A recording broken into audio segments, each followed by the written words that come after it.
নমস্কার বন্ধুরা, কাকলিস কিচেনে আপনাদের সকলকে স্বাগত জানিয়ে আজকের রেসিপি শুরু করছি। আজ আমি তৈরি করে দেখাবো কাবুলি চানা বা চানা মশলা। অনুরোধ রইল পুরো রেসিপিটা দেখার। আর দেখে যদি আপনাদের ভালো লাগে তাহলে অবশ্যই লাইক, কমেন্ট এবং শেয়ার করবেন।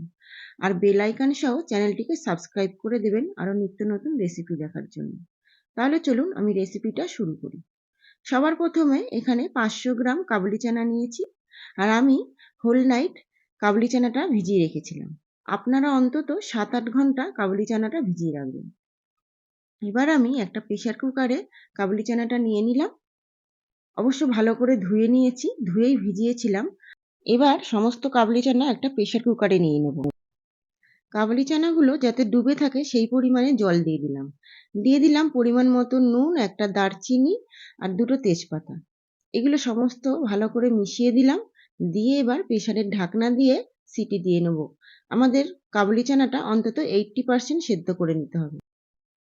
কাবুলি চানাগুলো যতক্ষণ সেদ্ধ হবে ততক্ষণে আমরা কাবুলি চানার একটা মশলা বানিয়ে নেব। এখানে অ্যাড করে দিলাম 10-12 কোয়া রসুন, হাফ ইঞ্চি আদা আর পরিমাণ মতো লঙ্কা। লঙ্কাটা অবশ্যই আপনাদের টেস্ট অনুযায়ী অ্যাড করবেন। এবার অ্যাড করে দিলাম 2টো মাঝারি সাইজের পেঁয়াজ আর 2টো মাঝারি সাইজের টমেটো। এগুলো সমস্ত জিনিস খুব ভালো করে একটা পেস্ট বানিয়ে নিয়েছি। এবার একটা কড়াই গরম করে পরিমাণ মতো সাদা তেল অ্যাড করলাম। তেলটা গরম হয়ে যাওয়ার পর এখানে ডুমো করে কাটা আলু ভেজে নেব।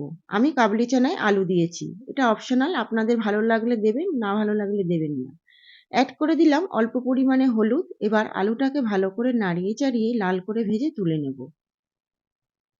সমস্ত আলুগুলো তুলে নেওয়া হয়ে গেছে। এই সময় অ্যাড করে দেবো হাফ টি স্পুন চিনি। চিনিটা ক্যারামেলাইজ হলে কাবুলি চানায় একটা খুব ভালো সুন্দর কালার আসবে। এরপর অ্যাড করে দিলাম পেস্ট করে রাখা মশলা।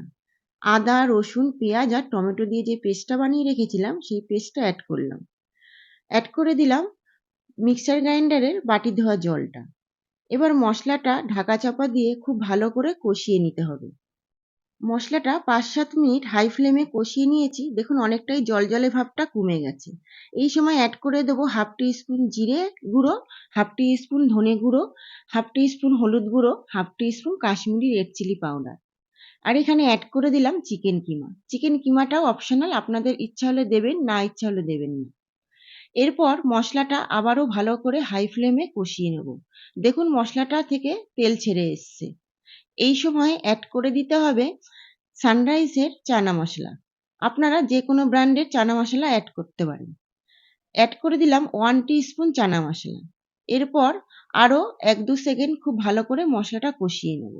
এই পর্যায়ে অ্যাড করে দেবো সেদ্ধ করে রাখা কাবুলি চানা। দেখুন আমি এখানে 80% কাবুলি চানাটা সেদ্ধ করে রেখেছি। আর বাকিটা রান্না করতে করতেই সেদ্ধ হয়ে যাবে।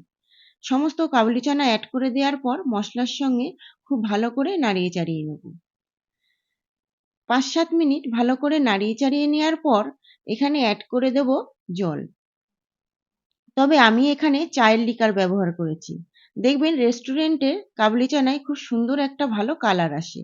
সেটা অবশ্যই আসে লিকার চায়ের জন্য।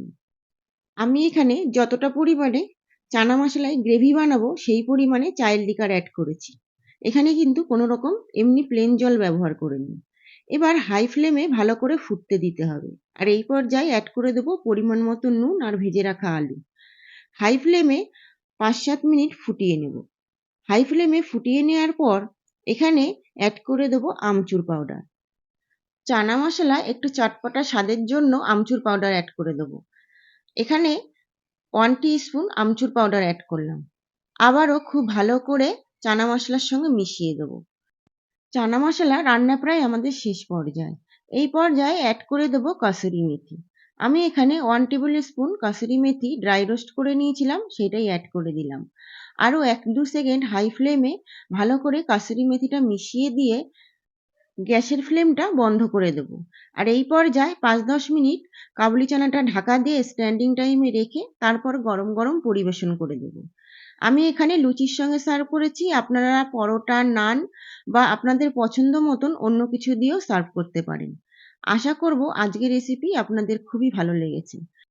অনুরোধ রইল বাড়িতে একবার হলেও রেসিপিটা ট্রাই করার। আর আপনাদের রেসিপিটা যদি ভালো লাগে তাহলে অবশ্যই আপনাদের মূল্যবান মতামত কমেন্টের মাধ্যমে জানাবেন। আর আমার নতুন বন্ধুরা যারা এখনো চ্যানেলটিকে সাবস্ক্রাইব করোনি তারা অবশ্যই বেল আইকন সহ সাবস্ক্রাইব করে দিও আরো নিত্য নতুন রেসিপি দেখার জন্য।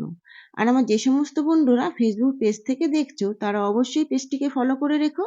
আজ এই পর্যন্ত, ফিরে আসবো নতুন কোনো রেসিপি নিয়ে। আপনারা সকলে খুব ভালো থাকবেন। নমস্কার।